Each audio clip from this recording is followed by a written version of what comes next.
Los antiguos mayas han profetizado lo que el mundo llegará a su fin en el Bactum 13 de la cuenta larga. Este día se traduce en 21 de diciembre de 2012.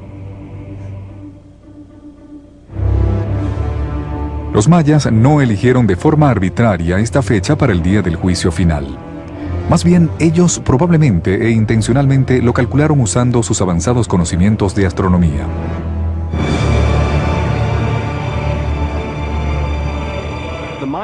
La profecía maya para 2012 está ligada a una alineación astronómica. Y en diciembre de 2012, durante el solsticio de diciembre, el Sol se alineará con el centro de nuestra Vía Láctea. Este es un alineamiento cósmico muy extraño que sucede una vez cada 26.000 años. Cada 26.000 años, el Sol se alinea con el centro de la Vía Láctea. En ese mismo momento ocurre otra rareza astronómica. La Tierra se balancea sobre su eje. A este fenómeno se le llama precesión. La fecha exacta en la que ocurrirá este increíble alineamiento galáctico será también el 21 de diciembre de 2012. El lento balanceo de la Tierra sobre su eje efectivamente cambia nuestra orientación angular hacia la imagen galáctica más grande. Una precesión completa tarda 26.000 años.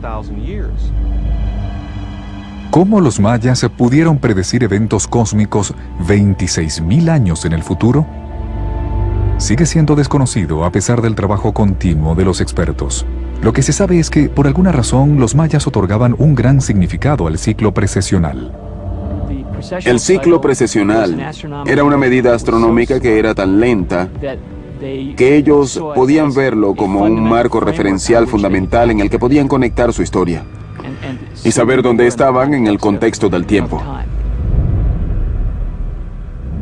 Los mayas se le dieron tal importancia a ese raro alineamiento que no es solo la clave de la fecha del exterminio, pues también permea las raíces mismas de su cultura.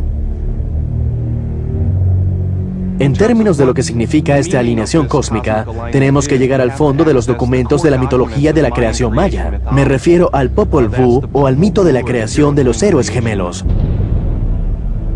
El Popol Vuh, el equivalente maya de la Biblia, fue traducido poco después de la conquista española en el siglo XVI. Según el Popol Vuh, las grietas en la Vía Láctea son la entrada al inframundo, un refugio para el diablo. Es a través del centro de esa misma grieta que el Sol se alineará el 21 de diciembre de 2012.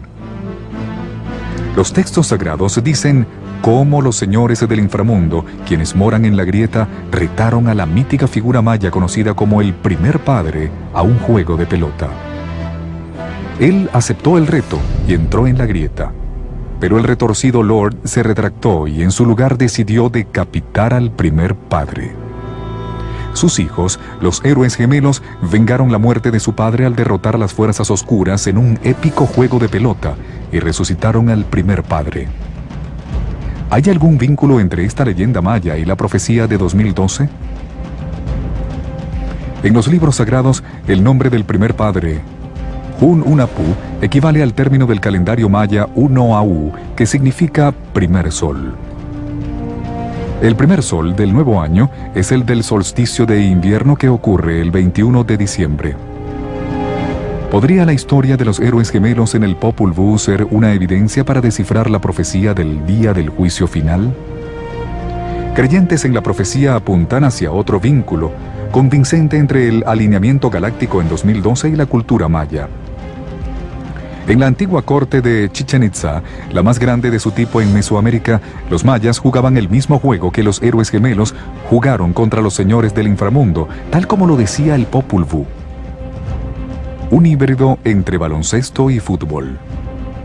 El objetivo era pasar una pelota a través de unos aros, usando solo las rodillas y las caderas.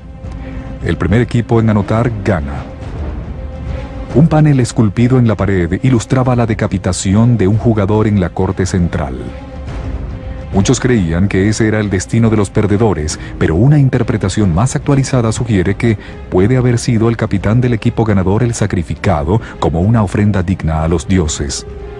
En el panel, la sangre sale a chorros de su cuello con forma de serpientes. El jugador decapitado se arrodilla frente a la pelota. Dentro de ella hay una calavera diciendo las palabras que simbolizan la muerte. ¿Fue el juego de pelotas una representación simbólica de los eventos galácticos de 2012 y el final de los días? Hay quienes dicen que sí. El simbolismo del juego de pelota es muy interesante en términos del alineamiento que ocurre en 2012. La corte representa a la Vía Láctea, y los aros de la corte, que se encuentran justo en el centro, representan el centro de la galaxia. Si recordamos, el alineamiento de 2012 es del Sol moviéndose hacia el centro de la galaxia. Entonces, el simbolismo del juego de pelota es que la pelota es el Sol y el aro es el centro de la galaxia. Entonces, cuando la pelota pasa por el aro, es el final de la era. Con sus avances astronómicos, parecía que los mayas conscientemente diseñaron su cuenta larga para que terminara el 21 de diciembre de 2012. En esa fecha, la Tierra completa un extraño ciclo alrededor de su eje y el Sol se mueve hacia el centro de la Vía Láctea. Los mayas creyeron que este evento cósmico accionaría un catastrófico evento del día del juicio final. Pudieron haber dejado pistas en sus textos sagrados o en su corte de juegos, pero la respuesta definitiva permanece evasiva. Realmente no sabemos cómo los mayas pensaron en el final de la cuenta larga y no tenemos a quién preguntarle. Pero sabemos que se interesaban mucho en los finales de los períodos. Tanto les interesaba que nombraban a sus períodos por su final. Por lo tanto, lógicamente, un final como el de la cuenta larga debería ser de una gran importancia y se le debe haber prestado mucha atención. Quizá la clave para entender el verdadero significado de la profecía del día del juicio final pudiera no estar en el cosmos, sino aquí mismo en la Tierra. De ser así, el colapso de los mayas puede proveer la reveladora e inquietante comprensión.